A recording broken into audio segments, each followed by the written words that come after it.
Salve aventureira, salve aventureiro, bom dia. Eu sou o Kiral e hoje a gente vai falar um pouquinho sobre os eventos aleatórios, que é muito comum no estilo old school, e eu vou bater um papo como eu uso, algumas dicas, algumas ferramentas. Mas antes de tudo, para a gente começar o nosso vídeo, vem aquela pergunta: o que é um evento aleatório?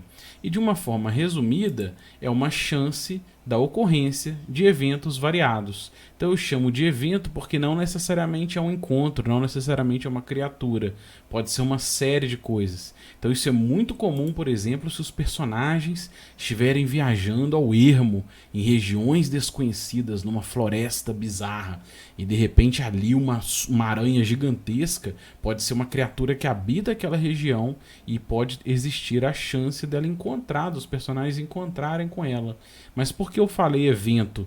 Porque às vezes você pode estar num jogo de aventura marítmica e uma tempestade pode ser um evento. Como os personagens, como os jogadores vão lidar com uma tempestade em alto mar? Mesmo numa região de floresta, uma tempestade tropical, ventanias. Então são eventos variados, né? Essa ferramenta ela é muito comum dentro do estilo old school. A origem dela remete à raiz do hobby. Se a gente pegar o livro The Underworld e Wilderness Adventures, a gente já tem ali uma série de parâmetros aonde desde a origem do lançamento do D&D em 1974 já existia a proposta de você determinar eventos aleatórios. Então olha aqui, se você estiver, por exemplo, viajando pelos ermos, o livrinho remetia à ideia de você usar terrenos, e aí ele até remetia ao Outdoor Survival, eu já falei sobre isso, né? Para aplicar dificuldades, penalidades nessa viagem. Você tem parâmetros como descanso, como determinar o descanso dos personagens, né? Tudo isso são guias para você, dentro de um jogo de exploração, determinar a possibilidade desses eventos. Então você tem a escala do mapa e o turno, tá vendo? Então o turno, que acontece por dia de viagem no D&Dzinho original, ele foi uma inspiração desde a origem para você determinar a chance de encontrar criaturas ou de acontecer coisas, né? Essa é a sacada. Então como que você usa essa ferramenta? Você pode usar em jogos de hex crawl, jogos de dungeon crawl, jogos de city crawl. A ideia é quando você, como DM, não quer assumir o encontro que está acontecendo ali como desafio, mas a chance desse encontro. Então isso é clássico em jogos de hex crawl. Eu fiquei muitos anos sem usar evento aleatório nos meus jogos, nem no D&D terceira edição e quarta eu usava muito pouco, praticamente não usava. Voltei a usar com mais força na Tomb of Annihilation e agora dentro do old school, já falei vídeos aqui sobre essa pegada da ilha, explorar ilhas na forma de hexcrawl, né? E a Ilha do Pavor, The Isle of Dread, é uma ferramenta incrível e a ideia é você determinar chances de nos ermos acontecerem coisas. Mas isso pode ser extrapolado para qualquer coisa, você pode usar, e a gente tem usado inclusive no jogo de DCC Lankmar dentro de uma cidade. Então eventos dentro de uma cidade, num jogo de City Crawl, é incrível também. Ali pode ter eventos de guilda, pode ter acontecendo coisas exóticas naquela região, e a chance desse risco também mede da pauta, né, o jogo. É muito legal. E é claro, dentro do clássico Dungeon Crawl, a exploração de masmorras, encontrar desafios bizarros também pode ser uma aplicação, né? Pode ser uma forma de você jogar e uma forma de você pautar desafio. Então como que você aplica? Eu vou dar aqui algumas dicas de como eu faço. De uma forma geral, eu uso o evento aleatório para me auxiliar na criação de cenário. Eu gosto de explorar a possibilidade de criar cenários sob demanda. Então parte de um ponto de apoio, de um ponto de luz, e ali num jogo de exploração, num jogo de conhecimento e construção, a gente vai expandindo e construindo esse cenário a partir do jogo. Mas também ele pode ser uma ferramenta para proposta de desafio. Então quando você usa na criação de cenário, isso é muito comum no hexcrawl, como eu falei aqui. De repente você trouxe aqui só como exemplo, né? Esses hex que estão desenhados, ele pode ser o ponto de apoio. Ali pode ter um vilarejo, uma mata conhecida, uma região desértica, e a partir dali os eventos, os terrenos que você vai gerando e os encontros que vão acontecendo ali vão criando o cenário. Então, de repente, se saiu no Rex que naquela região da floresta tem mortos-vivos, eu vou usando esses eventos e pensando o que são esses mortos-vivos que estão ali. Então, de repente, eles podem trabalhar para um necromancer. Aquela região pode ser uma região em que um necromancer tem como centro e usa esses mortos-vivos como scouts, né, como protetores do seu covil. De repente, naquela região desértica saiu uma tribo de kobolds. O que esses kobolds estão fazendo ali?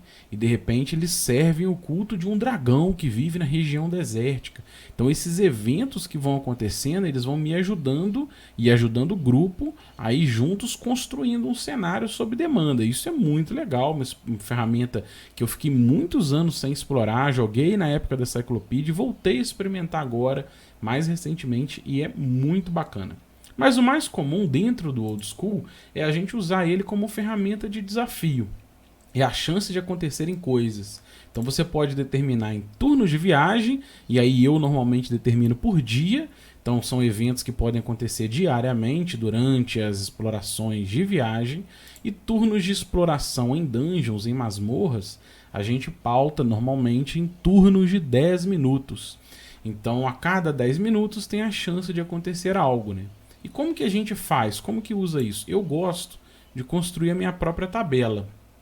Então, se, por exemplo, né, nessa arte, se os personagens estão explorando um templo que foi construído numa região montanhosa, onde tem um vulcão parcialmente adormecido, mas que tem alguns limiares de querer acordar de novo, e isso gera alguns tremores na região, eu gosto de ir pensando dentro desse desafio, o que pode acontecer turno a turno, durante o jogo, durante a exploração, e eu construo a minha tabela em cima disso.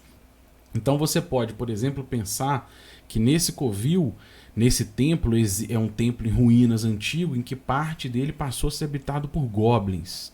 E eles têm um general, um hobgoblin. Mas eles habitam algumas regiões que não são suscetíveis ao desmoronamento, aos tremores. Mas nas regiões ermas existem também muitos fungos. Existe um cubo gelatinoso que habita por ali. E os goblins sabem onde está esse cubo gelatinoso. E eles exploram e andam pela região fazendo vigias, patrulhas de vigias. E evitando essa criatura. Conforme os jogadores vão explorando essa região, você conhece, domina a região. Então você cria, por exemplo, uma tabela com uma chance em 6 a cada 10 minutos de acontecer um evento. E se sair o evento, você rola nessa tabela. Eu trouxe como exemplo um D12, só para simplificar. Você pode criar a sua do jeito que você quiser. E aí você pode assumir, por exemplo, desmoronamento leve, desmoronamento moderado, desmoronamento forte, correspondente a essa região de um vulcão parcialmente adormecido, mas que de vez em quando dá os seus tremores. E esses desmoronamentos proporcionalmente podem criar fendas, tampar entradas, abrir passagens, assumir problemas em cima do grupo. Mas como a região é muito úmida, de repente, pode ter bolores que podem estragar a água ou a comida do grupo. E olha que problema. De repente, no meio do jogo, 1 hora, 2 horas explorando a região e a ração deles está estragada, está cheia de fungo. Olha que situação que você imprime no grupo. Isso é muito legal. Não é você que está assumindo como DM, você está jogando junto, né? E as patrulhas de Goblin pequena, grande, a do Hobgoblin, a própria criatura, o cubo gelatinoso, são riscos que estão ali bem estruturados na chance de um evento. E olha que legal, você pode assumir originalmente que o evento é uma chance em 6. Mas dependendo da abordagem do grupo, se eles estiverem fazendo muito barulho, armadura pesada, discussões, você pode modificar essa chance. 2 em 6, 3 em 6, por exemplo. Porque a abordagem do grupo, né, o estilo de jogo que eles estão assumindo, aumenta a chance de riscos. E de repente, se você aumentar essa chance, é claro que pelo barulho a chance vai ser maior na patrulha. Então você pode modular essa tabela, de repente jogar só um D4 em cima das criaturas, né, a chance de encontro a partir do barulho. Então isso é muito legal, é a forma que eu penso, que é o Dungeon Master, o juiz jogando junto, o mestre do jogo está jogando junto, ele está julgando a abordagem e flexibilizando esse desafio a partir desse julgamento. Eu acho isso muito legal. E é isso, né? O Dungeon Master, então, tá jogando junto nesse modelo. Eu acho muito legal você ir pautando o jogo assim. E isso ajuda muito a desenvolver a ferramenta de antecipação.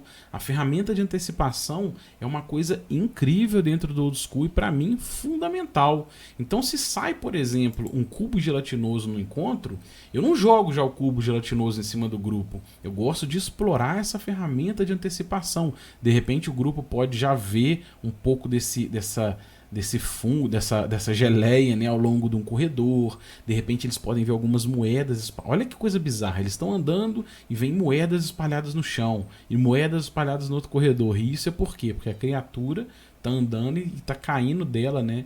Tá agarrando ao longo do seu movimento, do seu percurso, moedas, uma adaga, um osso. Você está dando ali antecipação de que a criatura está na região. Se o grupo pescar, eles podem abordar isso com vantagem. Se eles não pescarem, eles podem assumir um risco de entrar na região do cubo gelatinoso. E também vale a gente falar sobre o relógio da dungeon.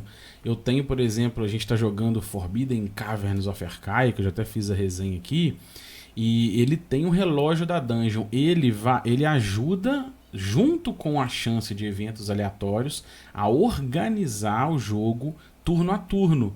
Porque o consumo de tocha, o consumo de ração, isso vem em turnos de exploração. Então, nesse cenário, eu assumo que a cada 40 minutos uma tocha é consumida. A cada 60 minutos de exploração, os personagens precisam fazer um descanso. Se eles não fizerem um descanso e recuperar o seu fôlego, eles começam a sofrer problemas de exaustão, porque eles estão em exploração numa masmorra. Então isso tudo vai pautando, junto com a chance de eventos, um jogo turno a turno que dá uma dinâmica e uma organização de jogo muito legal. Então eu recomendo muito para quem não tem essa experiência, quem não teve essa experiência, começar a explorar isso, que é um XP incrível. E é isso. É sobre isso que eu quis falar um pouquinho, uma forma de compartilhar um pouco de XP com vocês. É óbvio que eu quero que vocês deixem os comentários aqui, como vocês fazem, usam diferente, qual é a dica que faltou. E é isso, a ideia é essa. Se você gostou, se inscreva no canal, dê o seu like, deixe o seu comentário e compartilha. Um abraço e até o próximo vídeo.